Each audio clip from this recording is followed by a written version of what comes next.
അസ്സലാമു അലൈക്കും വറഹ്മത്തുള്ളാഹി വബറകാതുഹു. പ്രിയ പ്രേക്ഷകർക്ക് പുതിയൊരു വീഡിയോയിലേക്ക് ഹാർദവമായ സ്വാഗതം.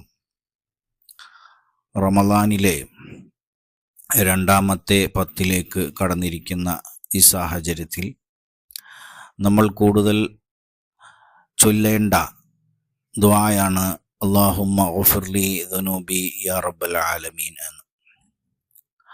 അല്ലാഹുമ്മ ഗഫിർലി ദുനൂബി യാ റബ്ബൽ ആലമീൻ. മഗ്ഫിറത്തിൻ്റെ 10 ദിനങ്ങളാണ് നമ്മിലൂടെ കടന്നുപോയിക്കൊണ്ടിരിക്കുന്നത്. മഗ്ഫിറത്തിന് വേണ്ടി, പാപമോചനത്തിന് വേണ്ടി പ്രാർത്ഥിക്കേണ്ട ദിനരാത്രങ്ങളാണ് കടന്നുപോയിക്കൊണ്ടിരിക്കുന്നത്. അപ്പോൾ നമ്മൾ ധാരാളമായി ചൊല്ലേണ്ടതാണ് അല്ലാഹുമ്മ ഗഫിർലി ദുനൂബി യാ റബ്ബൽ ആലമീൻ. ഇനി നമ്മിലേക്ക് കടന്നു വരാനുള്ളത് നരകമോചനത്തിൻ്റെ 10 ദിനങ്ങളാണ്.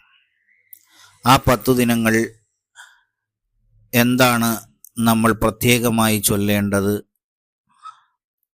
അതായത് അല്ലാഹുമ്മ അഅ്തിഖ്നി മിനന്നാർ വ അദ്ഖിൽനൽ ജന്നത്ത യാ റബ്ബൽ ആലമീൻ എന്ന ദുആയാണ് നമ്മൾ ചൊല്ലേണ്ടത്. ഈ 2 ദുആക്ക് പുറമെ അഷ്ഹദു അല്ലാ ഇലാഹ ഇല്ലല്ലാഹ് അസ്തഗ്ഫിറുല്ലാഹ് അസ്അലുക്കൽ ജന്നത്ത വ അഊദു ബിക മിനന്നാർ എന്ന ദുആ റമളാനിലുടനീളം നമ്മൾ പതിവാക്കേണ്ടതായിട്ടുണ്ട്.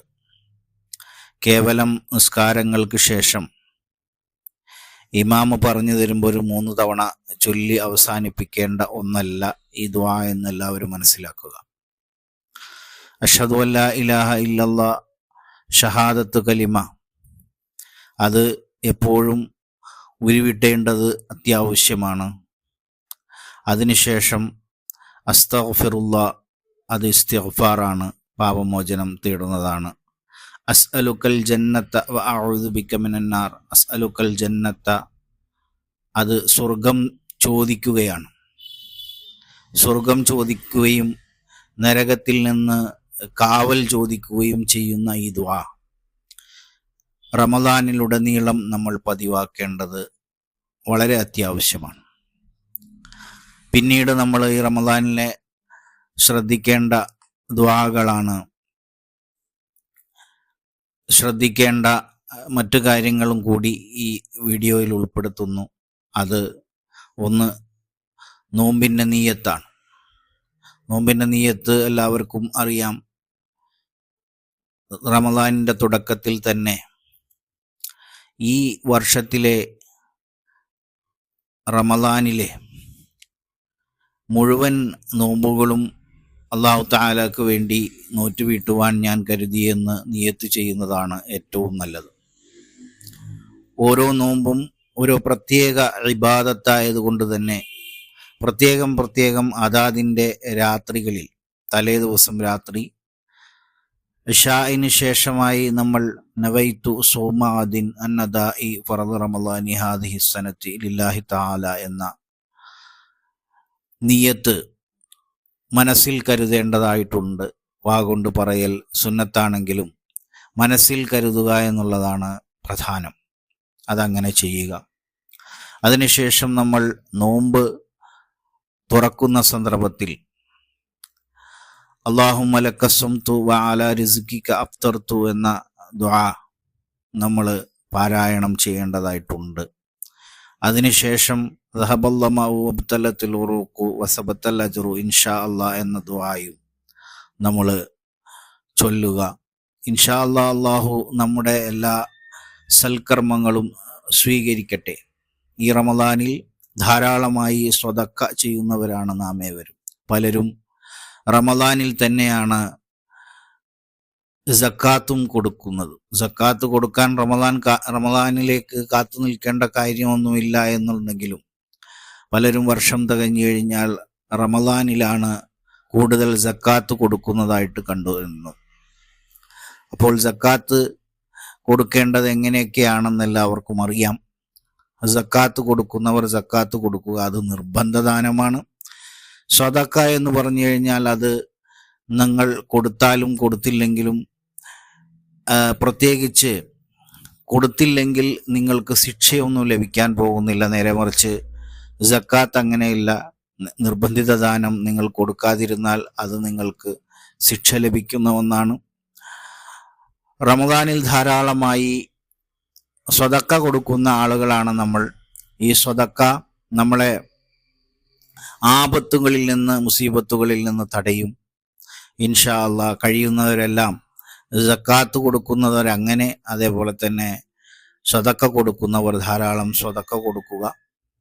സ്വതക്ക നിങ്ങൾക്ക് വളരെ പ്രധാനപ്പെട്ട ഒരു അമലാണ്. അള്ളാഹുവിലേക്ക് അടുക്കാനും നമുക്ക് വരാനിരിക്കുന്ന പല വിഷമഘട്ടങ്ങളിൽ നിന്നും കാവലായും സ്വതക്ക പ്രവർത്തിക്കുന്നതാണ്. അപ്പോൾ അക്കാര്യവും എല്ലാവരും ശ്രദ്ധിക്കുക. കൂടുതൽ ഇബാദത്തുകൾ ചെയ്യുക. പള്ളിയിൽ കയറുന്ന സന്ദർഭത്തിൽ അല്ലാഹുമ്മ ഇഫ്തഹ് ലി അബ്വാബ റഹ്മതിക് എന്ന് നമ്മളെല്ലാവരും ദുആ ചെയ്യാറുണ്ട്. അതേപോലെ തന്നെ പള്ളിയിൽ നിന്ന് പുറത്തിറങ്ങുമ്പോൾ അല്ലാഹുമ്മ ഇന്നി അസ്അലുക മിൻ ഫദ്ലിക് എന്ന് നമ്മൾ ദുആ ചെയ്യാറുണ്ട്.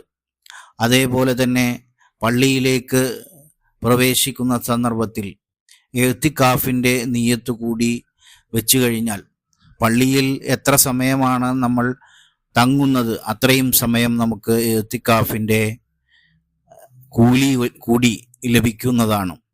നവൈതുൽ ഇഅ്തികാഫ് ഫി ഹാദൽ മസ്ജിദി ലില്ലാഹി തആല എന്ന് നമ്മൾ പറയുക. നമ്മൾ അത് മനസ്സിലാണ് കരുതേണ്ടത്. അത് നിയ്യത്താണ്. നമ്മൾ പള്ളിയിൽ പ്രവേശിച്ചു കഴിഞ്ഞാൽ പള്ളിയിൽ പ്രവേശിച്ച് എത്ര സമയം പള്ളിയിലുണ്ടോ അത്രയും സമയം നമുക്ക് ഇഅ്തികാഫിൻ്റെ കൂലി കൂടി ലഭിക്കും. ഇഅ്തികാഫ് കൂടുതൽ വർദ്ധിപ്പിക്കേണ്ട ദിനരാത്രങ്ങളാണ് കടന്നുപോയിക്കൊണ്ടിരിക്കുന്നത്. പള്ളിയിൽ എത്ര സമയം ചെലവഴിക്കാൻ പറ്റുമോ അത്രയും സമയം പള്ളികളിൽ ചെലവഴിക്കുക. അള്ളാഹു നമുക്കെല്ലാവർക്കും സുകൃതങ്ങൾ ചെയ്യാനുള്ള ഭാഗ്യവും അതേപോലെ തന്നെ മനസ്സും തരട്ടെ. അതേപോലെ നമ്മളെല്ലാവരുടെയും പള്ളികളിലൊക്കെ ഒരുപാട് ഇഫ്താർ വിരുന്നുകൾ അല്ലെങ്കിൽ നോമ്പുതുറകൾ കാണാം. ഇവിടെ നോമ്പു തുറക്കുന്ന സന്ദർഭത്തിൽ പ്രത്യേകിച്ച് കുട്ടികളൊക്കെ ഒരുപാട് സംസാരം നടത്തി ആ സമയം കൂടി സംസാരിക്കാനുള്ള ഒരു സമയമായി കാണുകയാണ്. യഥാർത്ഥത്തിൽ നമ്മൾ ആ സമയത്ത് നോമ്പ് തുറക്കുന്ന സന്ദർഭത്തിൽ നമ്മുടെ പ്രാർത്ഥന അള്ളാഹു സ്വീകരിക്കുന്നതാണ്. ആ സമയം നമ്മൾ വെറുതെ സംസാരിച്ച് സമയം കളയുന്നതിന് പകരം എന്തെങ്കിലുമൊക്കെ ദിക്റുകളും ദുആകളും ഒക്കെ ചൊല്ലി നമ്മുടെ ആവശ്യങ്ങളൊക്കെ പടച്ചവനോട് ചോദിക്കേണ്ട സമയത്ത് ചോദിക്കുക. അള്ളാഹു അതിനും നമുക്കെല്ലാവർക്കും തൗഫീക്ക് നൽകി അനുഗ്രഹിക്കട്ടെ. കൂടുതൽ പറയുന്നില്ല. ഇത്രയും കാര്യങ്ങളാണ് റമദാനുമായി അനുബന്ധിച്ച് പറയാനുള്ളത്. നിങ്ങൾക്കെല്ലാവർക്കും ഈ സംഭാഷണം ഇഷ്ടപ്പെട്ടു എന്ന് ഞാൻ വിചാരിക്കുന്നു. ഇഷ്ടപ്പെട്ടാൽ നിങ്ങളെല്ലാവരും ലൈക്ക് ചെയ്യുകയും മറ്റുള്ളവരിലേക്ക് ഷെയർ ചെയ്തെത്തിക്കുകയും ചെയ്യുക. Thank you for watching. Have A wonderful day.